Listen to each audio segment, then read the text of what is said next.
याचं एकदा मी camera check करतो, पेनलेस असेल आपल्याला इथे दिसेल स्क्रीन.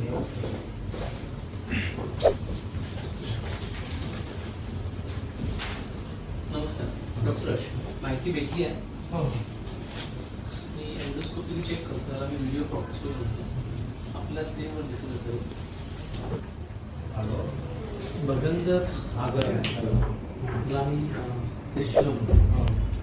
5 प्रकार असतात. आपला जो टाईप 4 आहे आणि हा माकड आठवड्याचा त्याला कॉम्प्लेक्स फिस्टुला म्हणतो.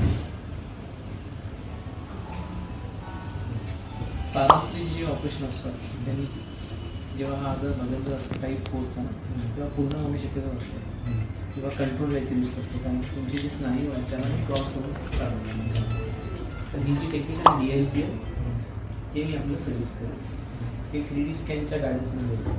3D स्कॅन जे असतं ते आतनं सर्व स्कॅनिंग करून आपल्याला जे मायक्रो ब्रांचेस असतात आपले बघून ते दिसतात आणि जी ब्रांच माकड आठवडी ती पण दिसतात आपल्याला, जेणेकरून ते पुन्हा होत असतात. आणि जे स्नायू आहे त्यांना आपण कट नाही करत, जेणेकरून कंट्रोल जायचं दिसतं असतं, तर ते पूर्ण बरं होऊन जाईल. काही प्रश्न असतील मला विचारू शकता. म्हणजे लेझर लेझरच असतं.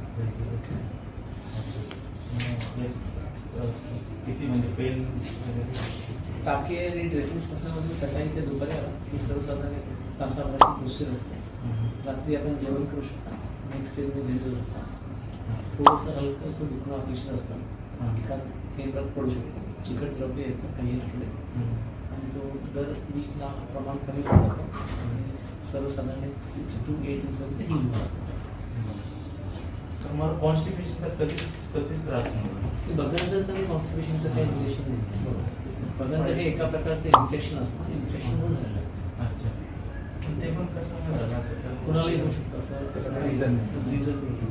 आमच्याकडे प्रत्येक वयातली लोक येतात, लहान बच्चे असतात त्याला पण बघून येऊ शकतो आणि ओल्ड एजमध्ये घेऊ शकतो. मग आता याच्यात डॉक्टर टिलकर आपल्याला एक डेट देतील, तो पण तात्पुरते मेडिसिन्स दिले होते. Date at the earliest. कारण माझे ते अँटीबायोटिक चालू होतं ना, 7 दिवसाचे घेतलं. त्याच्यानंतर मग माझं त्याच्यावरती स्किन पण आली. नंतर बघून केल्यानंतर मला परत थोडासा जाणवायला लागला. मी आता आज तर कम्प्लिटली बंद आता नाही. आणखी 2 आठवडे पुन्हा ओके.